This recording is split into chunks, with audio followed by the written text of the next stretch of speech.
25 al 28. Entonces Bildad el suita respondió: dominio y pavor pertenecen al que establece la paz en sus alturas. ¿Tiene número sus ejércitos? ¿Y sobre quién no se levanta su luz? ¿Cómo puede un hombre, pues, ser justo con Dios? ¿O cómo puede ser limpio el que nace de mujer?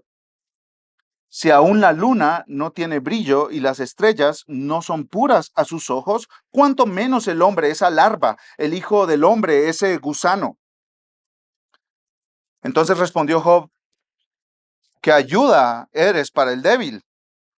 ¿Cómo has salvado al brazo sin fuerza? ¿Qué consejos has dado al que no tiene sabiduría? ¿Y qué útil conocimiento has dado en abundancia? ¿A quién has proferido tus palabras? ¿Y de quién es el espíritu que habló en ti? Las sombras tiemblan bajo las aguas y sus habitantes, desnudo está el Seol ante él, y el Abadón no tiene cobertura. Él extiende el norte sobre el vacío y cuelga la tierra sobre la nada. Envuelve las aguas en sus nubes, y la nube no se rompe bajo ellas. Oscurece la superficie de la luna llena y extiende sobre ella su nube. Ha trazado un círculo sobre la superficie de las aguas en el límite de la luz y las tinieblas. Las columnas del cielo tiemblan y se espantan ante su reprensión. Al mar agitó con su poder y al monstruo Rahab quebrantó con su entendimiento. Con su soplo se limpian los cielos. Su mano ha traspasado la serpiente huidiza. Estos son los bordes de sus caminos, y cuán leve es la palabra que de él oímos. Pero su potente trueno, ¿quién lo puede comprender? Entonces Job continuó su discurso y dijo: vive Dios, que ha quitado mi derecho, y el Todopoderoso, que ha amargado mi alma. Porque mientras haya vida en mí y el aliento de Dios esté en mis narices, mis labios ciertamente no hablarán injusticia, ni mi lengua pronunciará mentira. Lejos esté de mí que les dé la razón a ustedes. Hasta que muera, no abandonaré mi integridad. Me aferraré a mi justicia y no la soltaré. Mi corazón no reprocha ninguno de mis días. Sea como el impío mi enemigo y como el injusto mi adversario. Porque ¿cuál es la esperanza del impío cuando es cortado? Cuando Dios reclama su alma, ¿oirá Dios su clamor cuando venga sobre él la angustia? ¿Se deleitará en el Todopoderoso? ¿Invocará a Dios en todo tiempo? Les instruiré en el poder de Dios, no ocultaré lo que concierne al Todopoderoso. Todos ustedes lo han visto. ¿Por qué entonces obran neciamente? Esta es la porción de parte de Dios para el hombre impío y la herencia que los tiranos reciben del Todopoderoso. Aunque sean muchos sus hijos, están destinados a la espada, y sus vástagos no se saciarán de pan. Sus sobrevivientes serán sepultados a causa de la plaga, y sus viudas no podrán llorar. Aunque amontone plata como polvo y prepare vestidos abundantes como el barro, él los puede preparar, pero el justo los vestirá y el inocente repartirá la plata. Edifica su casa como tela de araña o como choza que un guarda construye. Rico se acuesta, pero no volverá a hacerlo. Abre sus ojos y ya no hay nada. Lo alcanzan los terrores como una inundación. De noche lo arrebata un torbellino. Se lo lleva el viento del este y desaparece, pues como torbellino lo arranca de su lugar. Sin compasión se arrojará contra él. Ciertamente él tratará de huir de su poder. Batirán palmas por su ruina y desde su propio lugar le silbarán. Ciertamente hay una mina para la plata y un lugar para el que donde se refina el oro. El hierro se saca de la tierra y de la piedra se funde el cobre. El hombre pone fin a las tinieblas y hasta los límites más remotos escudriña la roca que está en densa oscuridad. Abren minas lejos de lo habitado, olvidado por el pie. Suspendidos se balancean lejos de los hombres. De la tierra viene el alimento y abajo está revuelta como por fuego. Sus piedras son yacimientos de zafiros y su polvo contiene oro, senda que ave de rapiña no conoce, ni que ojo de halcón ha alcanzado a ver. Las orgullosas bestias no la han pisado, ni el fiero león ha pasado por ella.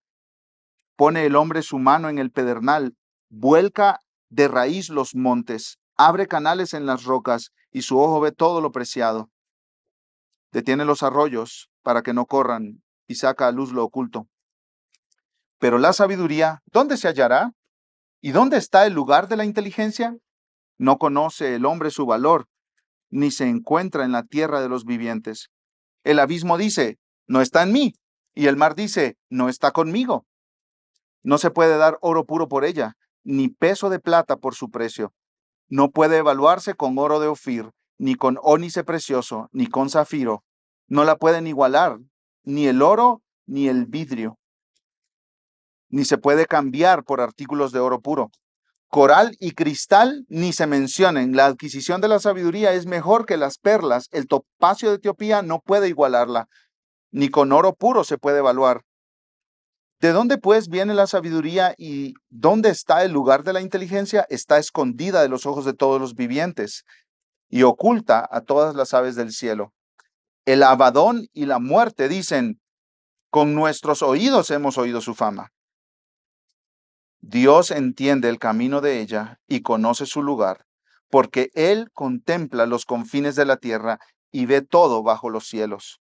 Cuando Él dio peso al viento y determinó las aguas por medida, cuando puso límite a la lluvia y camino para el rayo, entonces Él la vio y la declaró, la estableció y también la escudriñó. Y dijo al hombre, el temor del Señor es sabiduría y apartarse del mal, inteligencia.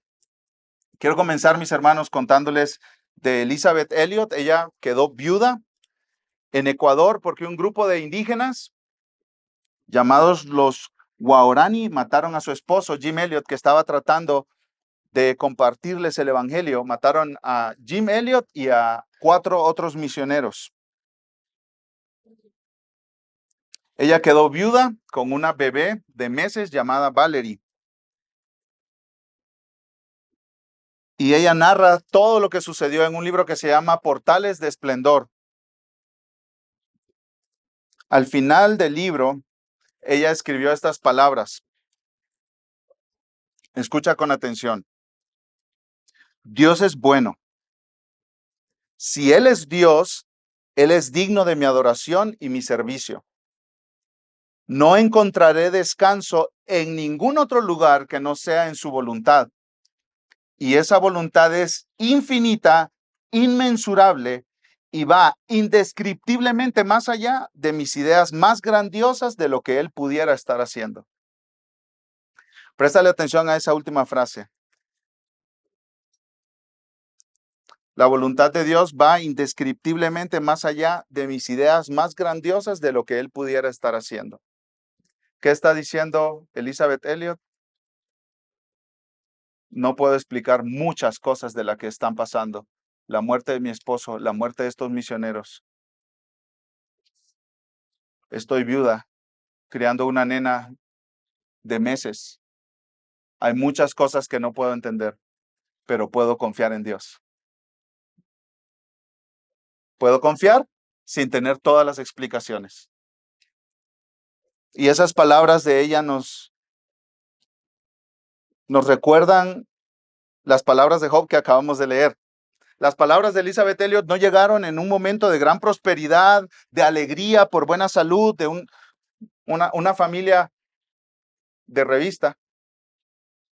No, llegaron en un momento de tragedia. Esas palabras nacieron en un momento de tragedia, nacieron en un momento de dolor, nacieron en un momento de mucha confusión, de muchas preguntas sin respuesta.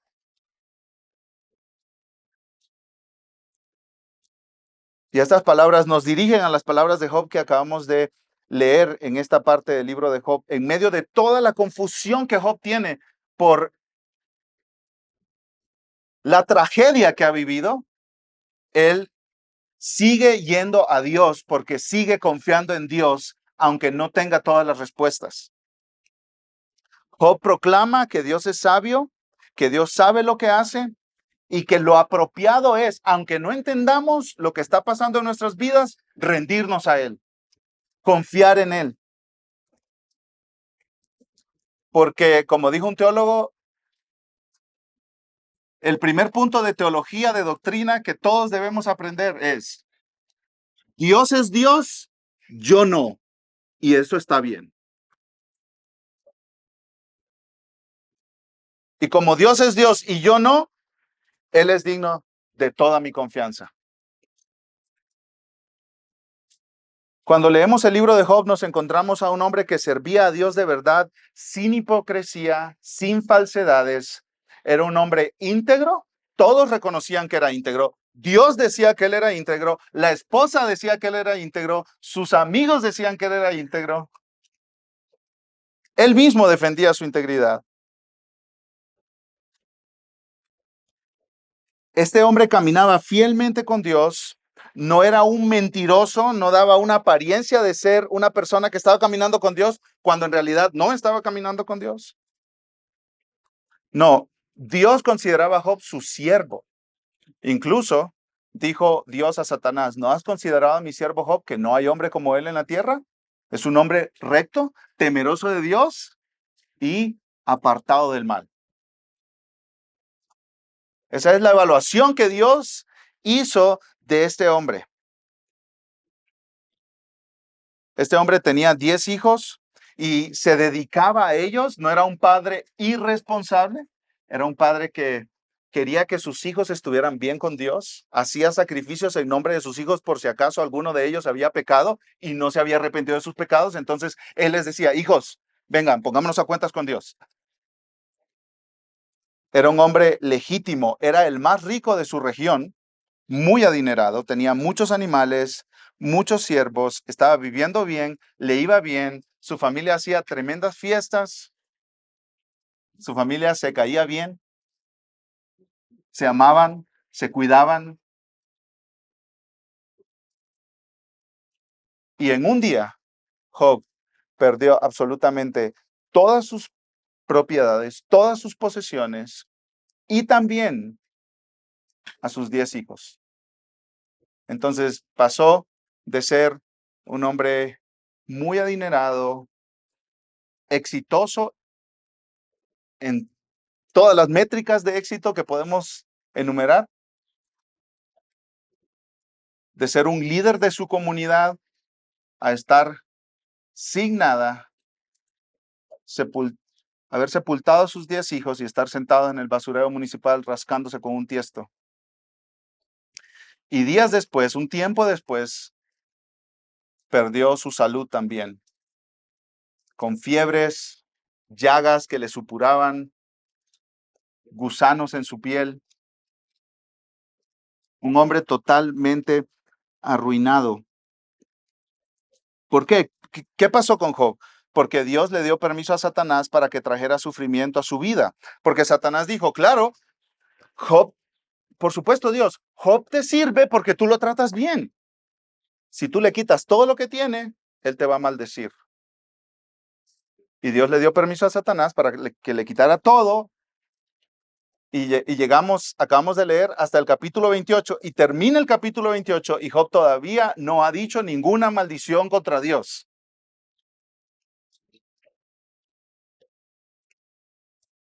A pesar de que su esposa le dijo que maldijera a Dios y a pesar de que sus 3 amigos llegaron, estuvieron 7 días callados y después cuando abrieron su boca fue con pura condenación. Tú estás sufriendo porque algo mal hiciste. Tú estás sufriendo porque algo mal hiciste. Estás sufriendo gravemente porque pecaste terriblemente. Estos hombres le decían a Job, tienes que confesar tus pecados, arrepentirte de ellos y volverte a Dios y vas a volver a ser exitoso. Y en Job 25, mis hermanos, nosotros tenemos la última vez que habla uno de estos 3 amigos de Job. Habló Elifaz 2 veces. Habló Bildad 2 veces. Habló Sofar. Y ahora termina Bildad hablando. Ya han hablado varias veces cada uno. Siempre han mantenido el mismo argumento. Job, pecaste, arrepiéntete y Dios te va a bendecir. Job, algo malo hiciste, por eso estás sufriendo, arrepiéntete y Dios va a hacer que te vaya bien otra vez. Y en estos capítulos que leímos, 25 al 28, tenemos la acusación de Bildad, que son cortitas, muy pocos versículos, y luego la respuesta de Job. ¿Y qué hace Bildad, mis hermanos, en sus palabras? ¿Para qué usa su última intervención en este libro? Para seguir acusando a Job. Miren el capítulo 25, versículo 1. Entonces Bildad el suhita respondió: dominio y pavor pertenecen al que establece la paz en sus alturas. ¿Tienen número sus ejércitos? ¿Y sobre quién no se levanta su luz? Es un corto discurso, dura apenas 6 versículos. Y Bildad lo que está haciendo es respondiendo al lamento de Job en Job 24.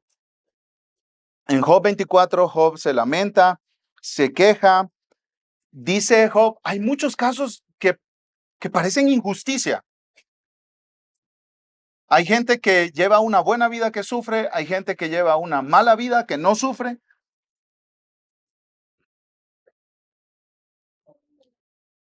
Y Bildad dice, no, no hay tal cosa, Job. No es cierto. Porque si Dios domina, ahí está la primera palabra del versículo 2, dominio.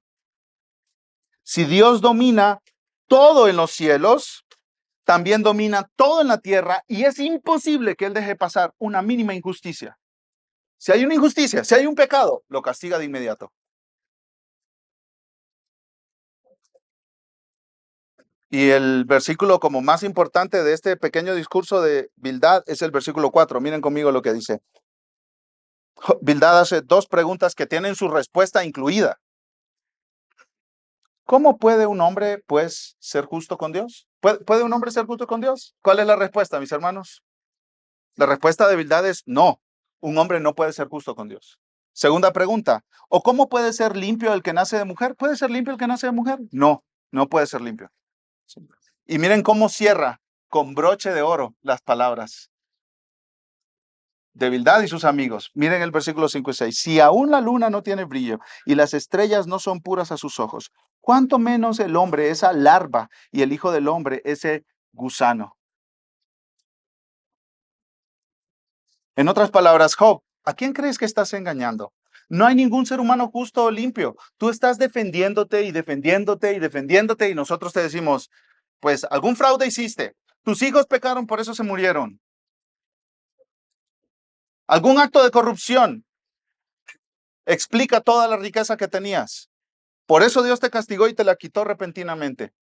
Y Job se está defendiendo y defendiendo y defendiendo y defendiendo. Y en el capítulo 26 leemos, yo no voy a negar mi integridad, dice Job. No les voy a dar la razón. Es que ni tan siquiera voy a confesar un pecado para quedar bien con ustedes, porque no tengo ningún pecado que confesar. Pero Bildad le dice, ¿a quién crees que estás engañando? No hay ningún ser humano limpio. ¿Por qué sigues sin reconocer que no tienes pecado? ¿Por qué no mejor confiesas tu pecado de una vez? En otras palabras, Bildad le está diciendo, deja ya de lamentarte y confiesa lo que hiciste. Dios lo conoce perfectamente y Dios está haciendo justicia en tu vida. Y mira la linda frase de Bildad al final. El hombre es esa larva. ¿Qué es una larva, mis hermanos? Y pensemos en que Bildad está hablando enfrente de Job, que tiene su piel llena de llagas y de gusanos. Bildad está viendo esos gusanos que tiene Bildad en su piel por la infección que tiene por su enfermedad. Le dice, tú eres una larva, como esas que te están comiendo la piel. Eres un gusano.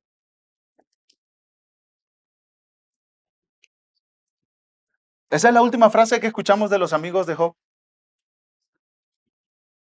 Como se dice popularmente, ¿no? Con amigos como esos, ¿para qué quiero enemigos?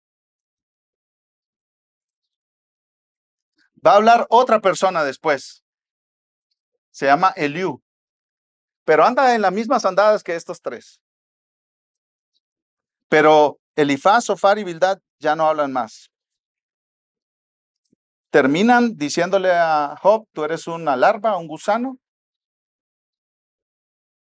Deja de defenderte, deja de defender tu integridad y confiesa tu pecado de una vez, porque no eres puro, no eres justo como tú dices.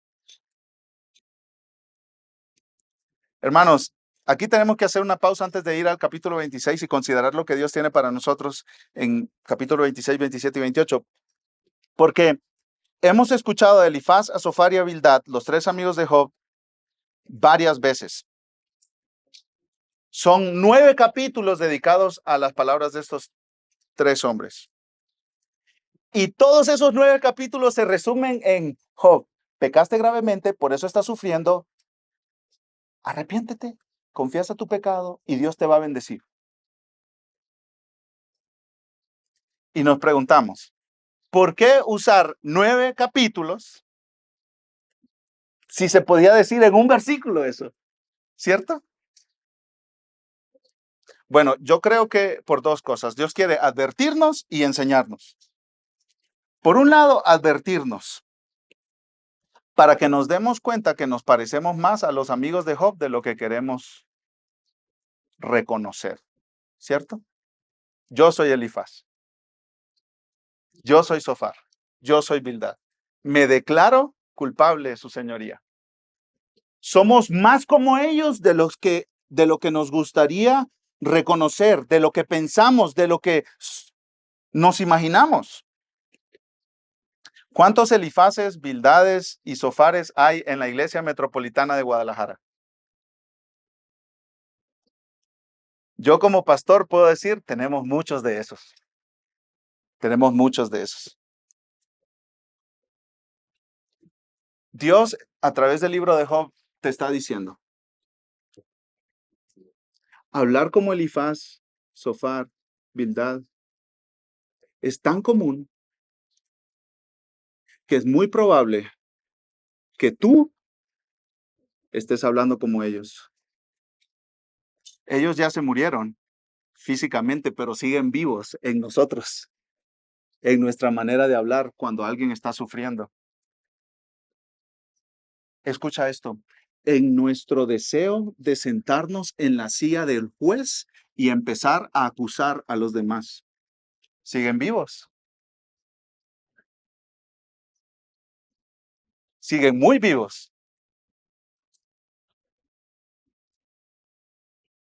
No, Daniel, yo no te creo. Esta iglesia está llena de gente muy linda, muy compasiva, muy piadosa.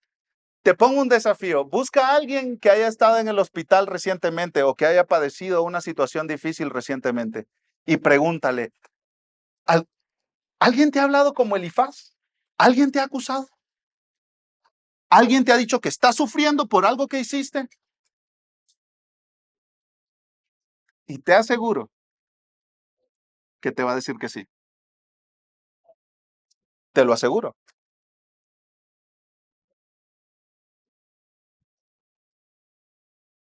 ¿Por qué, mis hermanos? Porque esa es la inclinación de nuestro corazón. Tenemos un concepto de nosotros mismos de superioridad moral, de manera que es tan fácil ver a alguien sufriendo y decirle, estás sufriendo porque eres malo, no como yo, que no estoy sufriendo. Mírate en bancarrota, mírate en ese divorcio, mírate en esa cama de hospital.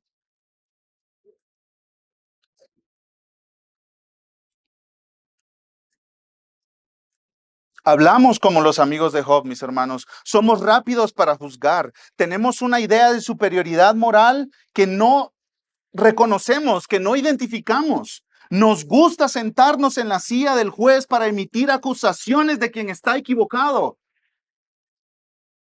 Acusación, acusación, acusación, acusación. Seguro tiene malas intenciones. Seguro tiene malas motivaciones. Y entonces ya nos convertimos en la cuarta persona de la Trinidad. Yo, el juez. A ver a quién acuso ahora.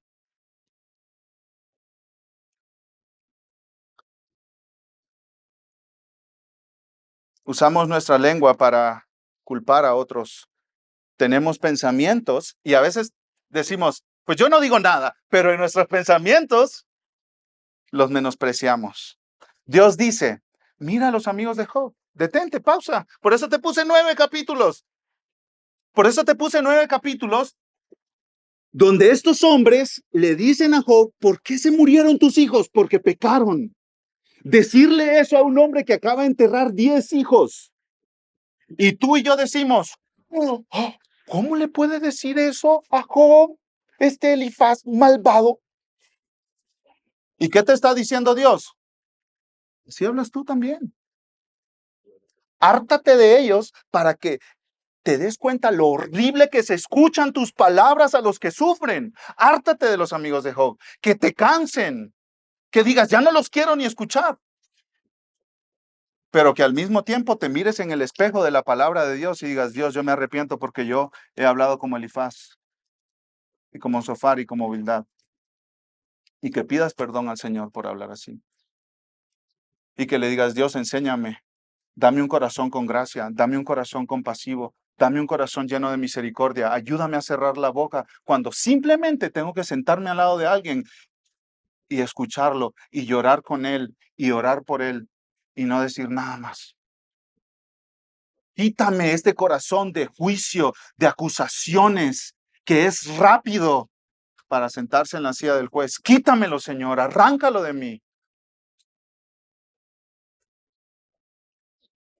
Con tanta repetición de la misma acusación por parte de los amigos de Job, Dios quiere vacunarnos contra esa manera de pensar y de hablar.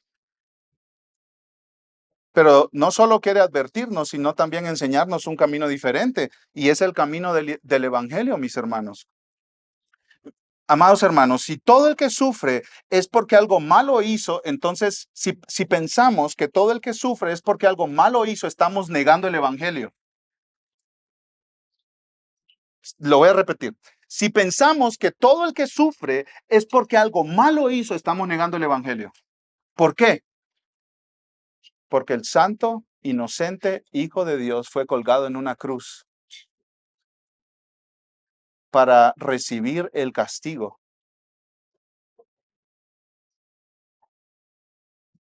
del pueblo de Dios. O sea, con ese pensamiento del que sufre es porque lo merece, si nosotros estuviéramos al pie de la cruz, hubiéramos dicho, se lo merecía. Y Jesús no se merecía ese castigo, no se merecía esa condenación. Santo, sin mancha, sin pecado, pero murió como sustituto en lugar de los pecadores. Y aquí quiero hacer un llamado para todos los que están en este lugar que no se han arrepentido de sus pecados y no han puesto su fe en Jesucristo. Jesucristo murió sin merecerlo para que tú, que mereces morir eternamente en el infierno, no vayas a ese lugar de sufrimiento, sino que seas reconciliado con Dios y seas unido a su familia por siempre. Este es un llamado para que dejes de confiar en tus obras y en tu autojusticia y comiences a confiar en el inocente Hijo de Dios que dio su vida en una cruz y fue asesinado sin merecerlo en lugar de pecadores. El llamado es arrepiéntete y cree en Jesús como tu Salvador. Escucha lo que dice un escritor, Eric Orlund.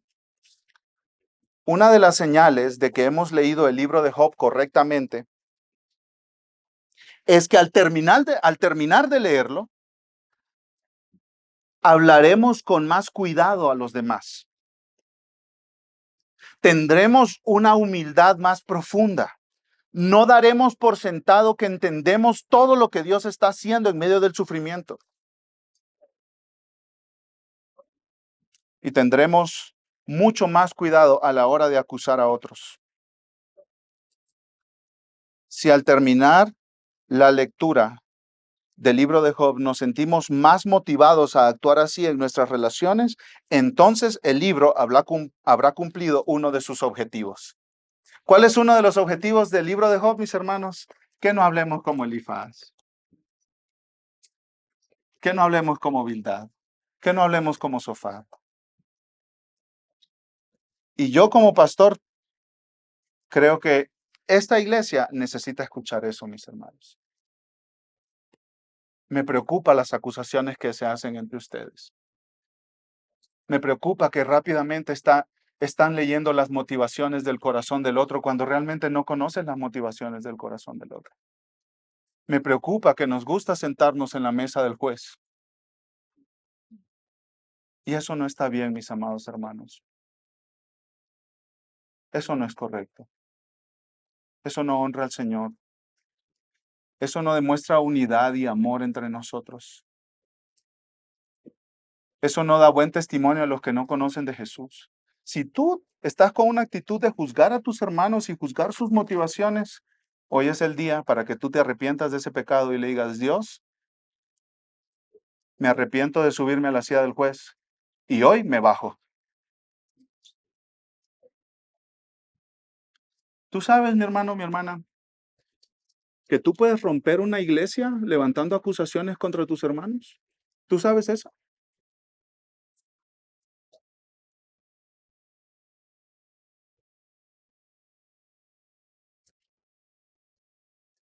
Que no sea así con esta congregación, mis hermanos. Que no seamos rápidos para juzgar y pensar lo peor del otro. Que seamos rápidos para mostrar la gracia que hemos recibido en el Evangelio de Cristo Jesús. Amén, mis hermanos. Con el poder del Espíritu Santo, bajémonos de la silla de juez.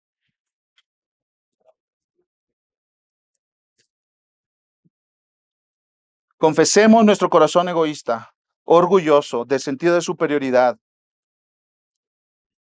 Y para ese pecado también hay perdón en Cristo, porque Jesús murió en esa cruz para perdonar a todos los que se creen jueces y culpan y acusan sin razón.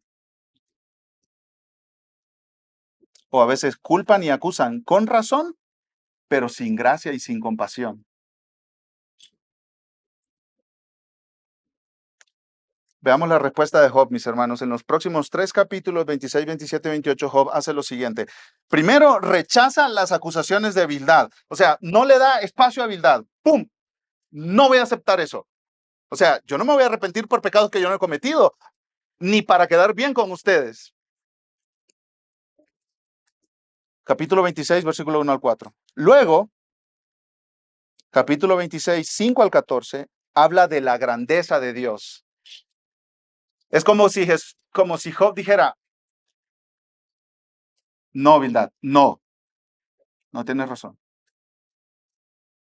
En lugar de pensar en tus acusaciones, voy a pensar en Dios y en su grandeza. En tercer lugar, capítulo 27 defiende su integridad y ahí hace algo chocante. Pide la justicia de Dios sobre sus enemigos, que son estos 3 que lo están acusando. Y hace eco de los salmos que se llaman salmos imprecatorios. ¿Tú sabes lo que son salmos imprecatorios? Son peticiones de los salmistas para que Dios traiga el juicio y destruya a sus enemigos. Tan fuertes, ¿eh? Los salmos imprecatorios están fuertes. Si algún día alguien te dice en la iglesia, voy a orar un salmo imprecatorio por ti. Aguas. Aguas.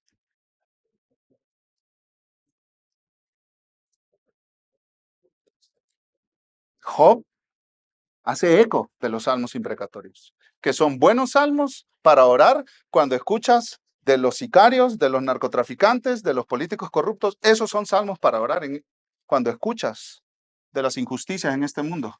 Estás pidiendo, Dios trae justicia, Señor. Dios trae justicia. Dios haz justicia. Y eso es lo que Job hace.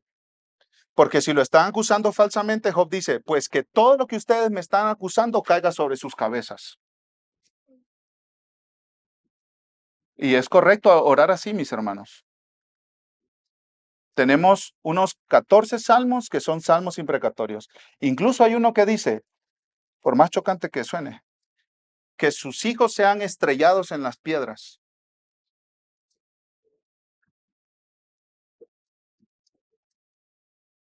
Lastima sensibilidades del siglo XXI, ¿cierto?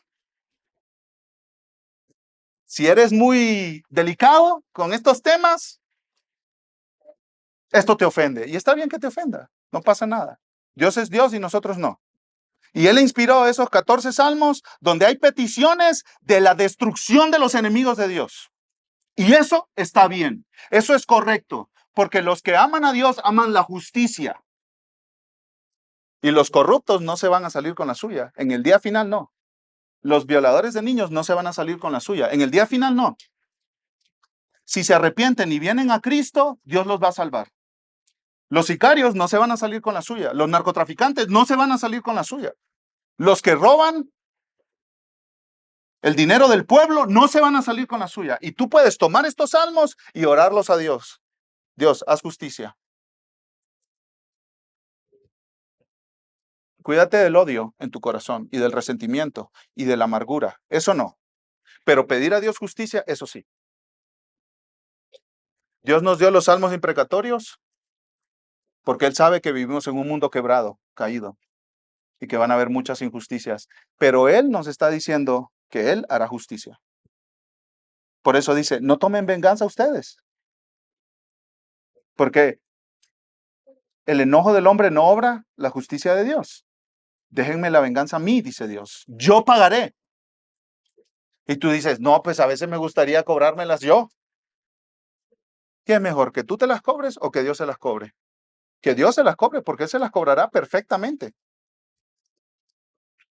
Pero bueno, ese fue un largo paréntesis en los salmos imprecatorios, que ese es un tema para otro día. En el capítulo 28, Job habla de la sabiduría de Dios y se rinde a Él. Miremos rápidamente estos capítulos, mis hermanos. Primero, Job rechaza las acusaciones de Bildad, versículo 1 del capítulo 26. Entonces respondió Job, ¡qué ayuda eres para el débil, hermanos! Job tenía un sentido del humor increíble, porque ahí, tirado en el basurero municipal, rascándose con una teja, lleno de pus y gusanos en su cuerpo, habiendo perdido todo, sepultado sus 10 hijos, está echando sarcasmo, mis hermanos. ¿Qué ayuda eres para el débil? Es como si tuviera Instagram. Wow, estuve con 3 amigos geniales. Estoy sufriendo un montón y no saben cuánto me animaron. Se los recomiendo muchísimo.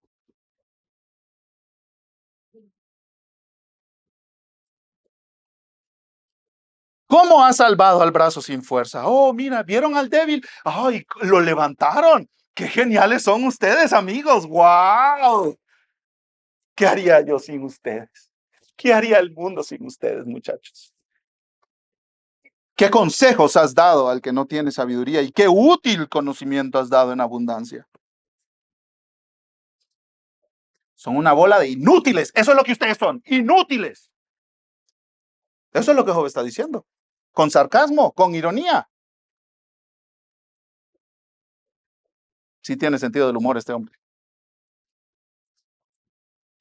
¿A quién has proferido tus palabras? ¿Y de quién es el espíritu que habló en ti? Tú no tienes Bildad y, en consecuencia, los otros 2 amigos ni la menor idea de lo que están diciendo. Se creen sabios, pero están bien necios. Entonces, ¿qué hace a continuación Job? Empieza a hablar sobre la grandeza de Dios.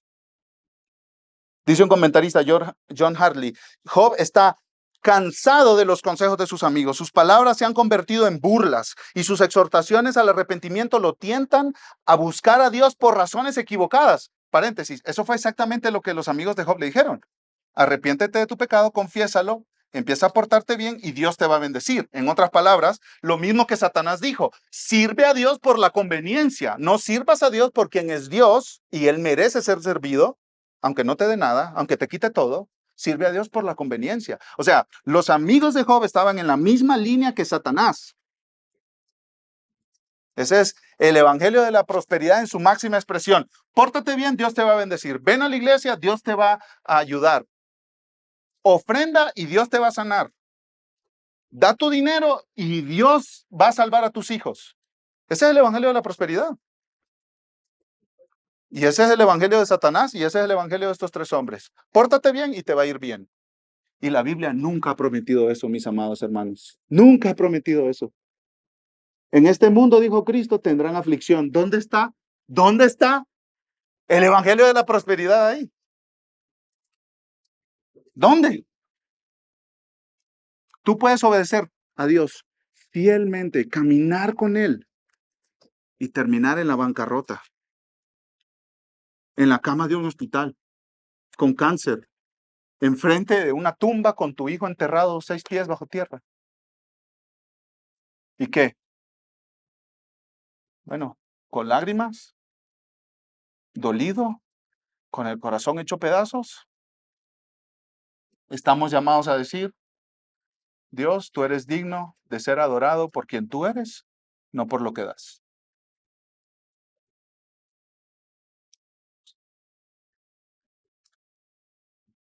Aunque yo no entienda, porque tú eres muy, muy, muy, muy, muy grande, infinitamente más grande que yo. Y ese es el punto de Job en el capítulo 26, 5 al 14 y en el capítulo 28, mis hermanos. Job empieza a hablar de la grandeza de Dios, del poder de Dios, de las maravillosas obras de Dios, porque eso es lo único que le da estabilidad en el momento de sufrimiento. No entiendo, pero Dios sí. Yo no sé por qué están pasando las cosas, pero Dios sí. Yo perdí el control de todo esto, pero Dios nunca pierde el control. En otras palabras, el conocimiento de Dios es esa ancla, ese estabilizador para la vida de Job. ¿Sí?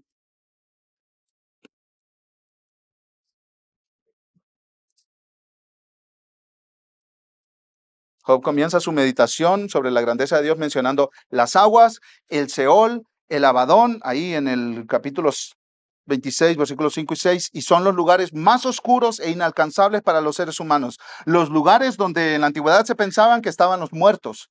Y Job dice, ahí donde no podemos llegar los seres vivos, ahí llega Dios. En lo que nosotros no podemos controlar, eso lo controla Dios.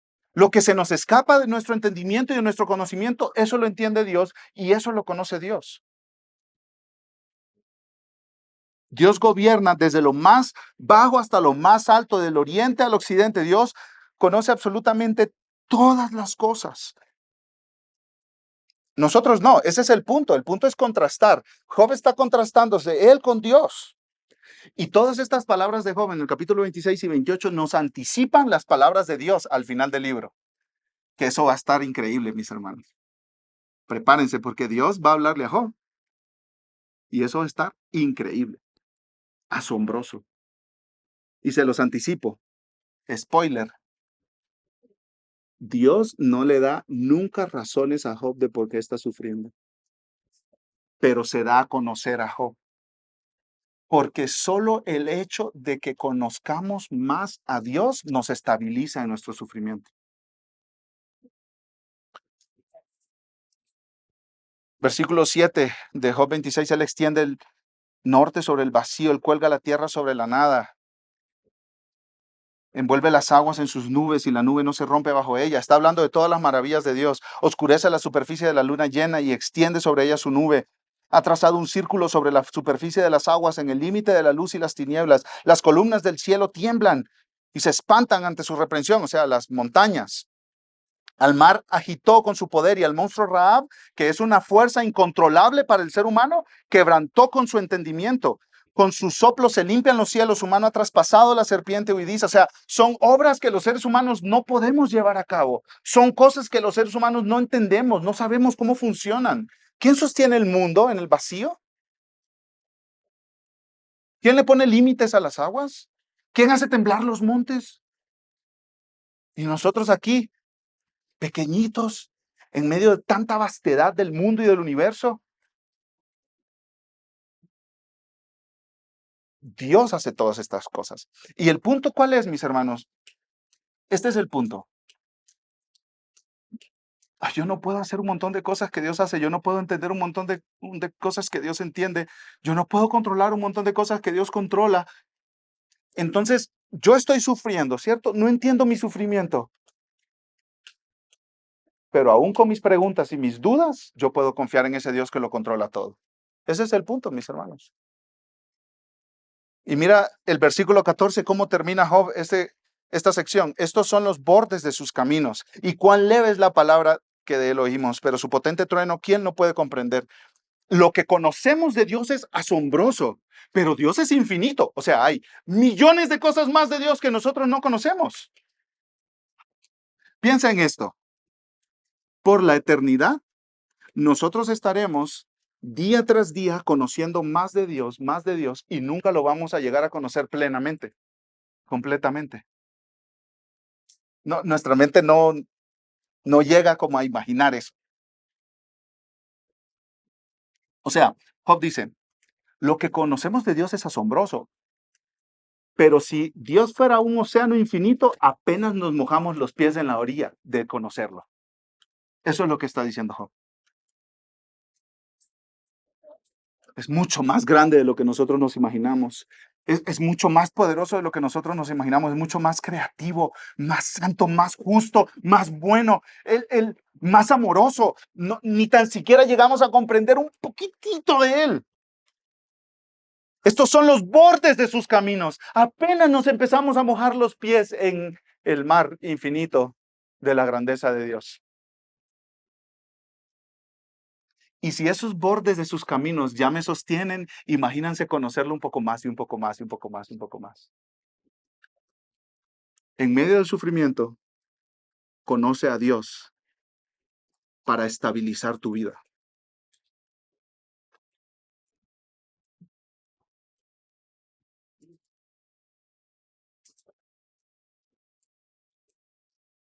Job está confundido con lo que está sucediendo.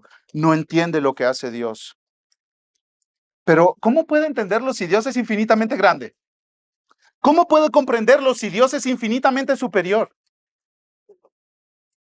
Y aquí me gusta mucho una ilustración que usa Tim Keller en su libro Caminando con Dios a través del dolor y el sufrimiento, que se los recomiendo, especialmente si estás pasando por sufrimiento ahora mismo.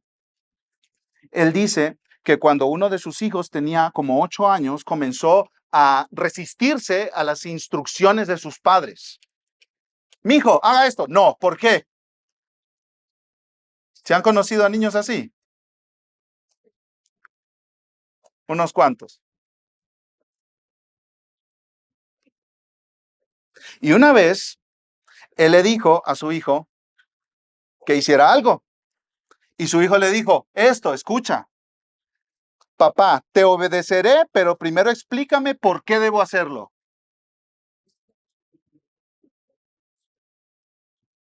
Me suenan esas palabras, me suenan a algo, me parecen conocidas. No sé dónde las he escuchado. Y Tim Keller le dijo, si me obedeces solo porque tiene sentido para ti, entonces no es obediencia, sino solo un acuerdo. El problema es que eres demasiado joven para entender la mayoría de razones por las que quiero que hagas esto. Hazlo porque tienes 8 años y yo 38. Porque eres un niño y no un adulto como tu padre. Entonces, él toma esta ilustración de la vida cotidiana y dice lo siguiente. Podemos ver fácilmente por qué los niños deben confiar en sus padres aun cuando no los entiendan. ¿Cuánto más entonces deberíamos confiar en Dios a pesar de que no lo entendemos? No es solo que la diferencia entre su sabiduría y la nuestra es infinitamente mayor que la diferencia entre un niño y un padre. No es solo que Él es soberano y todopoderoso, también debemos confiar en Él porque ganó nuestra confianza en la cruz. Así que podemos confiar en Él aun cuando no nos haya explicado las razones de todo lo que está sucediendo. Imagínate un padre llevando a su hijo de 3 años a que lo vacunen de sarampión. Como me han preguntado a mí en la iglesia, pastora, ¿usted ya lo vacunaron de sarampión? Y lo llevas. Y le dices a la persona ahí, vengo a que vacunen al niño. Y el niño está gritando porque le tiene terror a las agujas. Oh, no. Papá, no puedo creer, ¿por qué me estás haciendo esto? ¿Qué hace el padre? Le empieza a dar toda una información y clases sobre el sarampión, las posibilidades de contagio, le enseña muestras, fotos de qué les pasa a los niños con sarampión, consigue un experto en sarampión para que venga y le diga al niño por qué el niño tiene que vacunarse. ¿Qué hace el padre? Lo agarra bien fuerte y le promete una nieve. Pues sí, no entiende el niño, pero es algo bueno lo que el padre está pidiendo que se haga. Imagínate con Dios. ¿Te puedes imaginar con Dios? Si Él es infinitamente más sabio, más poderoso, Él es infinitamente bueno, infinitamente amor, infinitamente todopoderoso. Y Él nos está viendo y está diciendo desde los cielos, hijo, esto te conviene. No lo entiendes, pero confía. ¿Y qué hace Job? Dice, sí, Dios. No lo entiendo, pero confío. Dios, está bien lo que haces. Dios, tú no te equivocas.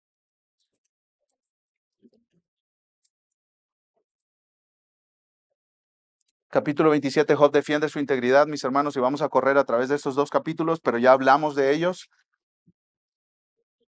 Versículo 1 y 2, entonces Job continuó su discurso y dijo, ¿vive Dios que ha quitado mi derecho y el Todopoderoso que ha amargado mi alma?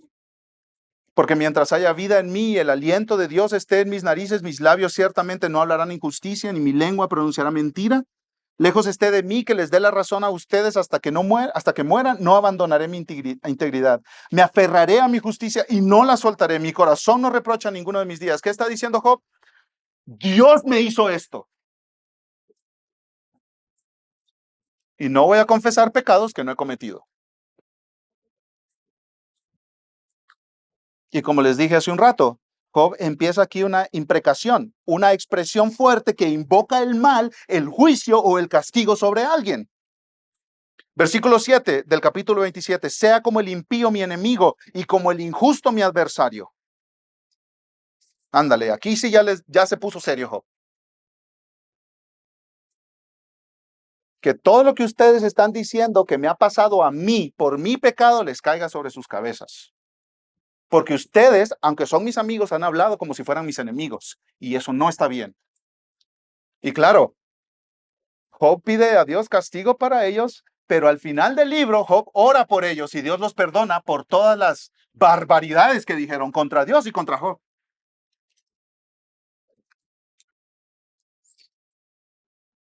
Porque ¿cuál es la esperanza del impío? Versículo 8, cuando es cortado, cuando Dios reclama su alma, oirá Dios su clamor cuando venga sobre él angustia, se deleitará en él el Todopoderoso, invocará a Dios en todo tiempo, les instruiré en el poder de Dios, no ocultaré lo que concierne al Todopoderoso. Todos ustedes lo han visto, ¿por qué entonces obran neciamente?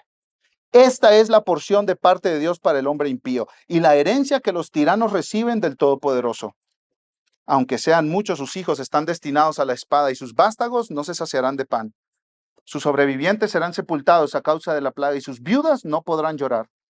Aunque amontone plata como polvo y prepare vestidos abundantes como el barro, él los puede preparar, pero el justo los vestirá y el inocente repartirá la plata. Y ahí podemos seguir leyendo hasta el final del capítulo 27, pero el punto es,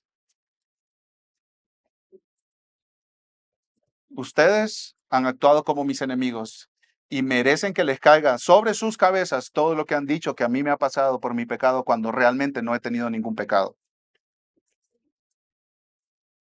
Dice un comentarista, Elmer Smith, que en la cultura de Job era honorable hacer esta petición imprecatoria. Estas palabras, dice este comentarista, tenían una función jurídica para lidiar con las falsas acusaciones. En otras palabras, era una manera correcta de defenderse cuando habían falsas acusaciones sobre ti, contra ti. El punto es que legalmente Job está diciendo, yo estoy tan seguro de mi integridad que todas esas acusaciones caigan sobre tu cabeza. Y al final, Job habla en el capítulo 28 sobre la sabiduría de Dios y termina el capítulo 28 rindiéndose a él, rindiéndose completamente a él. Y tú puedes leer el capítulo 28 en casa, ya lo leímos, pero básicamente resumo, se separa en tres partes y una conclusión. La primera parte, Job habla de la destreza de los seres humanos para la minería, sacar oro de la tierra, piedras preciosas. Pero con tanta inteligencia que tiene el ser humano para encontrar tesoros escondidos en las profundidades de la tierra, se nos escapa la sabiduría, que Dios sí la tiene. Y esa sabiduría, la segunda parte del capítulo 28, es que esa sabiduría no la puedes comprar con oro, no la puedes comprar con piedras preciosas. Y al final, en la última parte del capítulo 28, Job dice que esa sabiduría únicamente se obtiene teniendo una relación con Dios.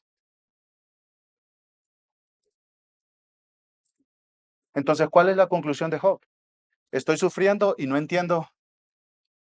Mi respuesta no es alejarme de Dios enojado, amargado por lo que Él ha permitido que me pase. Mi respuesta es acercarme más a Dios y conocerlo más. Y mira cómo termina el capítulo 28. El temor del Señor es sabiduría y apartarse del mal, inteligencia. ¿Cuál es la sabiduría? No es alejarme de Dios enojado por todo lo que estoy sufriendo, sino acercarme más a Él y conocerlo más a Él, porque Él es tan infinitamente más grande que yo.